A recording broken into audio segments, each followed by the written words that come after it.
Yeah, DeSantis is the son of immigrants, Italian. See, here's the thing, right?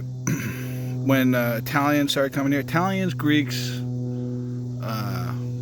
Poles, Slovakians, Central, Southern, Eastern Europe, they weren't considered white when they came here originally. On the social hierarchy, they weren't as low as people of color, but they weren't considered white. They were in between. In fact, Italians, men that look like me, used to call them the N-word turned inside out. Yeah. In 1911, right, a man named Henry Pratt Fairchild, who was an influential American sociologist, said that, talking about new immigrants, as you can see here, he proves himself a man and acquires wealth and cleans himself up very well. We might receive him in a generation or two, but at present he is far beneath us, and the burden of proof rests with him. In other words, immigrants, like Italians, had to prove their whiteness. They had to prove themselves to white people. Because up until that point, the people who were considered white generally hailed from England, the Netherlands, Ireland, Germany, and Scandinavian countries. And with the influx of new immigrants, you heard all the same tropes that you hear today, that there's an impending doom way in America because these inferior people were coming to assimilate themselves into our society and bring a high level of civilization down, worrying about ruining the country. The same kind of tropes you hear now about brown people coming over the southern border were applied to these Europeans as they came over during that time through like Ellis Island and things like that. People held the view that they were culturally inferior, dirty, less intelligent, criminal prone, but because they were passing white, they could eventually assimilate. When it came to the Greeks, for example, they were really worried about that they were going to be mistaken for Puerto Ricans or Mexicans.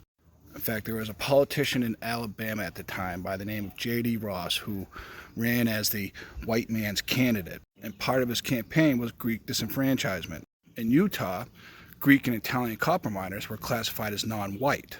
Now, over in Steelton, Pennsylvania, white workers refused to take hunky jobs, which were jobs that were traditionally held by Hungarians, and they had such a disdain for them that even during poor economic downturns, like in 1908, they still refused to take these jobs. So new immigrants, when they came here, they had a choice: fight for inclusion into the white race or align themselves with people of color. And everyone knew that black people fared far worse than anyone else. So these immigrants chose whiteness to help protect and expand white supremacy by having to prove themselves. And they learned by watching whites abuse blacks, mimic whatever they saw and heard. There was an essay by James Baldwin, right?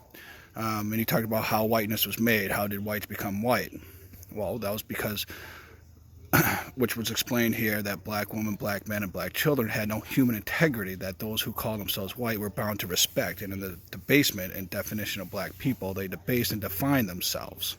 There was one Slovakian woman in Connecticut who once said, "I always tell my children not to play with the N-word, people's children, but they always play with them just the same. This place now is all spoiled and all the people live like pigs because the N-word, they come and live here with the decent white people and they want to raise up their children with our children." And another way they had to prove themselves and assimilate into white culture, they were used as integral tools to achieving residential segregation, right? So there was an agreement among homeowners. So if an Italian, for example, moved into a white neighborhood, they had to sign a lease saying that in the future they would never sell to a black family, and if they did, the white neighbors could sue to stop the sale. So the reason why you see the sons of immigrants, such as Italians, Greeks, and so forth, so brutally racist is because when their ancestors or grandparents came here, they had to assimilate into white culture and prove themselves that they were in fact white and not aligned with the black man. Because when they came here, men that looked like me thought they were also inferior. Yeah. But yeah, that's why.